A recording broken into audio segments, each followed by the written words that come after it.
놀라운 일이 벌어졌습니다.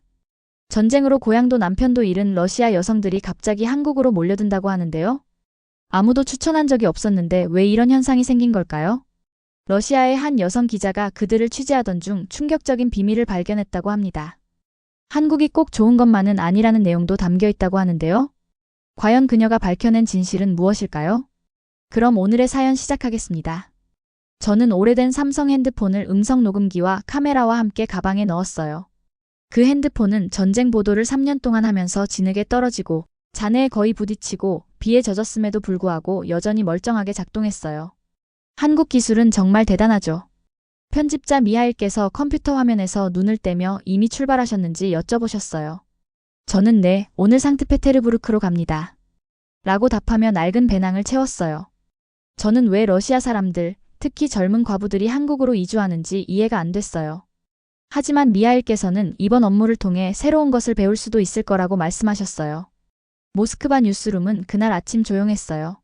컴퓨터 소리와 멀리서 들려오는 커피 내리는 소리만이 공간을 채웠고 하늘은 칙칙한 회색 구름만이 가득했었죠. 러시아의 겨울은 끝없이 추웠고 최근에는 멀리서 들려오는 폭발 소리가 더해져 모두가 불안해하고 있었어요. 저는 자켓을 더욱 꽉 여미며 쓰라린 바람 속으로 발걸음을 옮겼어요. 숨결이 작은 구름처럼 피어오르며 기차역으로 향하고 있었죠. 사람 없는 텅 빈 거리는 수많은 이들이 전쟁터로 떠나고 돌아오지 못한 현실을 대변해 주었어요. 상트페테르부르크행 기차 안에서 저는 눈으로 덮인 풍경을 바라보며 한국에 대해 생각했어요. 제가 아는 건 삼성 핸드폰, 전 남자친구가 즐겨보던 TV 드라마, 그리고 청소년들이 좋아하는 K-팝 정도였어요. 6시간 후 저는 상트페테르부르크 기차역 근처의 작은 카페에 앉아 있었어요.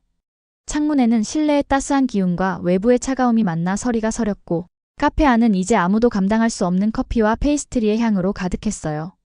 곧 올가 씨가 도착하셨어요.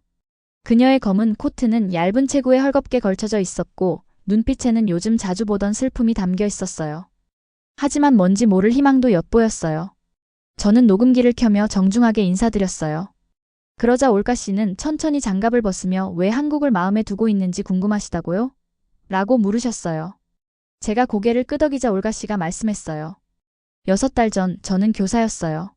남편과 저는 좋은 아파트에 살고 있었고 아이를 가질 계획도 세우고 있었어요. 그런데 폭탄이 남편의 사무실 건물을 강타했고 남편의 시신조차 찾을 수 없었어요. 이처럼 비슷한 이야기는 수없이 많았고 매번 그 이야기를 듣는 것이 쉽지 않았어요. 제가 다시 그런데 왜 한국인가요? 언어도 문화도 모든 게 다르잖아요. 라고 물었을 때 올가 씨는 휴대폰을 꺼내 밝은 도시 거리, 깨끗한 보도, 그리고 웃음이 가득한 사람들의 모습을 담은 사진을 보여주셨어요. 올가 씨에 의하면 제 친구 나탈리아가 지금 서울에 거주하고 있어요. 나탈리아는 한 한국 사업가와 결혼했고 한국 생활에 대한 만족도가 아주 높아요. 기차는 정시에 다니고 치안도 좋아서 밤에도 안전이 보장되며 사이렌도 폭탄도 없어요. 라고 설명하셨어요. 저는 속으로 삶이 그곳에서 완벽해질 것인지 의구심을 가졌어요. 이에 대해 올가 씨는 조용히 모든 게 마음에 들지는 않겠지만 거기에서는 미래를 계획할 수 있어요. 여기서는 단 1시간도 확실할 수 없으니까요. 라고 말씀하셨어요. 그러던 중 아나스타샤 씨와 마리아 씨께서도 도착하셨어요. 그들의 이야기도 올가 씨와 마찬가지로 집을 잃고 사랑하는 이를 잃은 아픔 속에서도 한국에 대한 긍정적인 희망을 품고 계셨답니다. 아나스타샤 씨는 휴대폰으로 서울 지하철, 붐비는 시장, 그리고 가족들이 함께하는 공원의 영상을 보여주시며 직접 안녕하세요. 라고 말씀하셨어요. 마리아 씨도 저는 다음 달에 출국할 거예요. 비자도 승인받아서 부산에서 살게 될 예정이에요. 라고 직접 말씀하셨습니다. 제가 그런데 이렇게 낯선 곳으로 가는 것이 두렵지 않으신가요? 라고 여쭤보자 마리아 씨는 정면으로 바라보며 저는 집이 불타는 모습을 직접 봤고 폭격이 있을 때마다 지하실에 숨기도 했어요. 심지어 남편의 반지를 통해 시신을 확인하기도 했어요. 더 두려울 게 있을까요? 라고 담담하게 대답하셨어요. 올가 씨는 창밖을 바라보며 한국에서는 다시 시작할 수 있어요. 저는 그저 행복하고 싶어요. 라고 직접 말씀하셨어요. 카페를 떠나면서 녹음기는 그들의 이야기로 가득 찼고 저는 뭔가 중요한 것을 놓치고 있다는 느낌을 지울 수 없었어요. 이분들은 단순한 몽상가가 아니라 지옥 같은 경험을 겪으신 분들이었어요. 그럼에도 불구하고 미디어를 통한 정보만으로 알고 있는 한 나라에 그들의 희망을 걸고 계신 것이었어요. 한국이 정말 그들에게 해답일까요? 저는 의심스러웠어요. 그들이 상상하는 만큼 완벽한 곳은 아니라고 생각했어요. 그 순간 멀리서 폭발 소리가 들렸고 주변 사람들이 본능적으로 움찔하는 모습을 보면서 어딘가 더 나은 곳을 믿고자 하는 그들의 마음을 이해할 수 있었어요. 그러던 중 제 삼성 핸드폰이 주머니 속에서 울렸어요. 편집자께서 제 한국행 취재를 승인하는 메시지를 보내주셨던 거예요. 저는 직접 그곳에 가서 그들의 꿈 뒤에 숨은 진실을 찾아보기로 결심했어요. 그때 저는 몰랐어요. 그 진실이 제 삶을 얼마나 크게 바꿔놓을지. 비행기는 인천국제공항에 거의 충격 없이 착륙했어요. 터미널로 들어서자 모든 것이 너무 깨끗하더군요. 공항 관계자께서 제 신분증을 친절하고 효율적으로 살펴보셨어요. 저는 고개를 끄덕이며 러시아 이민자 보도를 위해 왔어요. 라고 답했어요. 그러자 관계자께서는 깔끔하게 여권에 도장을 찍으시며 한국에 오신 것을 환영합니다. 라고 말씀해 주셨어요. 공항에서 서울로 가는 기차는 제가 전에 경험한 적 없는 속도로 조용히 달렸어요. 창밖으로는 논밭과 작은 마을이 점점 높아지는 건물들로 바뀌다가 어느새 서울이 한눈에 펼쳐졌어요. 고층 건물, 네온사인, 그리고 분주한 움직임이 마치 바다처럼 보였어요. 제 예상과는 전혀 달랐어요. 호텔 방은 분주한 거리가 내려다 보이는 곳에 위치해 있었어요. 오후 10시에도 사람들은 인도를 가득 메웠어요. 아이를 동반한 가족들, 함께 웃고 떠드는 10대들, 그리고 두려움 없이 자유롭게 거리를 걷는 사람들.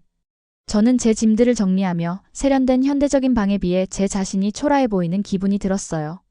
그동안 은밀하게 자부심을 느꼈던 제 삼성 핸드폰도 이곳 사람들이 들고 있는 최신 기기들과 비교하니 구식처럼 느껴졌어요. 다음 날 아침 저는 이민 보도를 담당하는 한국 기자 민준 씨를 한 카페에서 만났어요. 민준 씨께서는 다정한 손길로 차를 따르시며 요즘 많은 러시아 분들이 오시는데 특히 여성분들이 많아요. 라고 말씀해 주셨어요. 저는 왜 특히 여성분들인가요? 라고 여쭤보았어요. 민준 씨는 간단히 러시아는 전쟁으로 인해 남성의 비율이 많이 줄었고 한국 농촌 지역에서는 여성들이 부족한 상황이 맞아떨어진 것 같아요. 라고 답하셨어요. 저는 그렇다면 한국에서 살게 된 분들은 모두가 잘 지내고 있나요? 라고 물었더니 민준 씨는 어떤 분들은 잘 적응하고 계시지만 어떤 분들은 그렇지 않아요. 문화 차이도 크고 언어도 어려워요. 하지만 한국 사회도 변화하고 있답니다. 라고 신중하게 말씀해 주셨어요. 그날 오후 저는 고속열차를 타고 부산으로 향했어요. 카페에서 만난 마리아 씨는 얼마 전에 이곳으로 이주한 분이셨어요. 창밖으로는 300km의 속도로 스치는 시골 풍경이 보였어요. 논밭, 작은 마을, 멀리 보이는 산들이 스쳐 지나가다가 어느 순간 푸르고 광활한 바다가 수평선 너머로 나타났어요. 부산은 서울과는 달리 넓게 퍼져 있었고 곳곳에서 바다가 보였어요. 마리아 씨는 바다가 내려다 보이는 카페에서 저를 맞이해 주셨어요. 러시아에 있을 때보다 더 행복해 보였어요. 마리아 씨께서는 얼음이 들어간 커피를 저어주시며 여기 온 지 한 달 됐어요. 아직은 낯설긴 하지만 너무 행복해요. 라고 말씀해 주셨어요. 저는 한국인 분과 결혼하셨나요? 라고 여쭤보았더니 네, 오늘은 일하고 있고 가족들은 근처에 살고 있어요. 라고 답해 주셨어요. 또한 남편분의 가족들이 마리아 씨를 좋아하시나요? 라고 물었더니 마리아 씨께서는 웃으며 시어머님께서 제게 요리하는 법을 가르쳐 주시고 저는 어머님께 러시아 노래를 가르쳐 드려요. 말은 통하지 않아도 서로 이해하고 있답니다. 라고 말씀해 주셨어요. 저희는 해변 산책로를 따라 걸었어요. 마리아 씨께서는 갑자기 러시아에서는 폭격 소식 때문에 매시간 뉴스를 확인했었는데 여기서는 대신 날씨를 확인해요. 라고 말씀하셨어요. 저는 그런데 고향이 그립진 않으세요? 언어도 문화도 모든 것들이 다르잖아요. 라고 물었어요. 마리아 씨는 걸음을 멈추고 바다를 바라보며 어차피 고향의 집은 다 불타버렸어요. 저는 러시아를 가슴에 품고 있지만 다시 돌아가서 살고 싶지는 않아요. 라고 답해 주셨어요. 부산 항구 위로 해가 지며 물을 황금빛과 붉은 빛으로 물들일 때 마리아 씨의 말씀을 곱씹어 보았어요. 저는 전쟁과 재난을 보도하며 수많은 나라를 다녔지만 파괴된 사회를 목격했던 후에도 사람들이 재건해 나가는 모습을 직접 따라가 본 적은 별로 없었어요. 그날 밤 호텔방으로 돌아와 저는 러시아에서 인터뷰했던 여성들의 사진과 오늘 마리아 씨의 모습을 번갈아 보며 그들 안에 무언가 달라진 점이 있음을 느꼈어요. 어쩌면 제 안에서도 변화를 감지했을지도 모르겠어요. 편집자께서 메시지를 보내시더군요. 그들의 한국에서의 삶은 어떻던가요? 저는 복잡해요 라고 타이핑하다가 지우고 대신 아직 조사 중입니다. 라고 답장을 보냈어요. 사실 저는 이제 무엇을 믿어야 할지 혼란스러웠어요. 기술과 TV 프로그램에 땅으로만 치부했던 한국이 점차 복잡한 면모를 드러내고 있었으니까요. 물론 완벽하지는 않았어요. 하지만 제가 예상했던 것과는 달리 이해할 만한 가치가 있는 뭔가가 존재하고 있었어요. 내일은 더 깊이 파고들어 보려고 해요. 아침의 서울은 전혀 다른 느낌이었어요. 고층 건물 위로 해가 떠오르며 건물들을 황금빛으로 물들였고 호텔 창문 너머로는 이미 출근하는 사람들을 넘쳤어요. 제 핸드폰이 울리더니 2년 전 한국으로 이주한 또 다른 러시아 여성 안나 씨의 메시지가 도착했어요. 메시지에는 오늘 만나자고 하면서도 여기엔 희망만 있는 게 아니에요. 라는 말이 담겨 있었어요. 저는 이태원의 한 작은 러시아 카페에서 안나 씨를 만났어요. 카페에 들어서자 보르시와 흙빵 냄새가 코끝을 스치며 이국 땅 속 작은 고향의 기운이 느껴졌어요. 구석에 앉아 차를 저으며 다크서클이 눈에 띄는 안나 씨는 누군가는 진실을 말해야 해요 라고 말씀해 주셨어요. 안나 씨는 곧 자신의 이야기를 털어놓기 시작했어요. 온라인에서 만난 한국 남성 성민 씨와 결혼하고 큰 꿈을 안고 이곳에 왔지만 현실은 생각보다 훨씬 힘들었다고 하셨어요. 그녀는 어른이 된 후 한글을 배우는 것이 얼마나 어려운지 수업이 있다고는 하지만 일을 하거나 집안일을 하느라 바빠서 배우기 힘들다고 한탄하셨어요. 성민 씨의 어머님께서 매일 방문하여 집안 청소 상태를 꼼꼼히 확인하신다는 이야기에도 마음 한켠이 아팠어요. 저는 안나 씨가 러시아 명절을 그리워하는 마음, 그리고 부족한 한국어 실력으로 일자리를 찾기 위해 애쓰는 이야기를 메모하고 있었어요. 그러던 중에 안나 씨는 하지만 저는 성민 씨를 사랑해요 라고 말씀하시며 작은 미소를 지으셨어요. 또한 한국에는 안전, 보건, 전쟁이 없다는 좋은 점들도 있다고 덧붙이셨어요. 잠시 후 성민 씨께서도 도착하셨어요. 그는 피곤한 모습이었어요. 성민 씨는 미디어에서는 마치 드라마처럼 보이지만 실제 생활은 업무 스트레스, 가족의 기대, 금전적 걱정으로 가득 차 있어요 라고 말씀하셨어요. 제가 그에게 러시아인과 결혼한 것을 후회하느냐고 물었을 때 그는 후회는 없지만 어려움을 미리 알았다면 다르게 준비했을 거예요. 라고 답하셨어요. 점심 후 두 분의 아파트를 방문했는데 비록 작지만 현대적으로 꾸며져 있었고 제한된 공간 속에서도 모든 것이 깔끔하게 정돈되어 있었어요. 창밖으로는 아래 공원에서 함께 운동하는 노인들과 가족들이 보였어요. 안나 씨는 가끔 그런 모습을 보며 자신이 이곳에 속하지 못한 것처럼 느낀다고 고백하셨어요. 그날 늦게는 많은 이민자들이 한국어를 배우기 위해 다니는 어학원도 다녀왔어요. 밝은 교실 벽에는 한글 포스터가 붙어 있었고 온갖 연령대의 학생들이 열심히 선생님의 발음을 따라하고 있었어요. 그중 한 사람인 유리아 씨는 전쟁으로 남편과 형제를 잃고 지금은 한국어 강습을 받으며 한국인들에게 러시아어를 가르치고 계셨어요. 유리아 씨는 첫 달에는 매일 밤 울었지만 지금은 친구들과 식사하고 산에서 하이킹하며 새로운 삶을 한 걸음씩 쌓아가고 있다고 말씀해 주셨어요. 그날 밤 서울 거리를 걸으며 도시는 어둠과 네온 불빛으로 변해 있었어요. 길거리 음식 판매자가 외치고 연인들은 손을 잡고 걷고 늦은 시간에도 업무를 마치고 귀가하는 직장인들이 보였어요. 작은 공원에서는 한 할머니가 젊은 러시아 여성에게 비석치기라는 전통놀이를 가르치고 계셨는데 서로 말은 통하지 않았지만 실수할 때마다 함께 웃는 모습이 인상적이었어요. 호텔 방으로 돌아와 저는 노트들을 펼쳐보며 복잡한 이야기를 정리했어요. 한국은 일부 러시아인들이 꿈꾸던 천국과는 달리 언어 장벽과 문화 차이로 인해 소속감을 느끼기 어려운 곳이었어요. 그러나 처음에 제가 생각했던 것처럼 차갑고 기술에 집착하는 사회만은 아니었어요. 그곳엔 연결, 안전, 그리고 가능성이 있었어요. 편집자 미하일께서 전화를 걸어 결론이 섰나요? 라고 물으시자 저는 간단하지 않아요. 흑백 논리로는 정리할 수 없는 이야기예요 라고 답했어요. 미하일께서는 드미트리 씨, 독자들은 명확한 답을 원합니다. 한국은 러시아인에게 좋은 곳인가요? 나쁜 곳인가요? 라고 재차 물으셨고 저는 서울의 야경을 바라보며 안나 씨의 고충, 유리아 씨의 결연함, 마리아 씨의 새로운 시작 등을 생각하며 사람마다 다르지만 여기에는 분명 행복과 희망이 있습니다. 라고 말씀드렸어요. 미하일께서는 한숨을 내쉬며 그런 제목은 신문 한 장 팔기 어렵습니다. 드미트리 씨. 한국에 대한 부정적인 내용이 중요해요 라고 하셨고 저는 그렇다 해도 진실은 진실이니까요 라고 답했어요. 통화를 마치고 나서 저는 호텔 발코니에 서서 희망과 활기로 요동치는 도시를 바라보았어요. 지금까지 제가 한때 폄하했던 한국이 제 선입견을 넘어 훨씬 긍정적인 모습을 드러내고 있었어요. 내일은 서울 외곽의 꽃집을 운영하는 엘레나 씨를 만나보려고 해요. 그녀의 이야기를 통해 저는 한국에 대한 생각을 어느 정도 정리해 볼 생각이에요.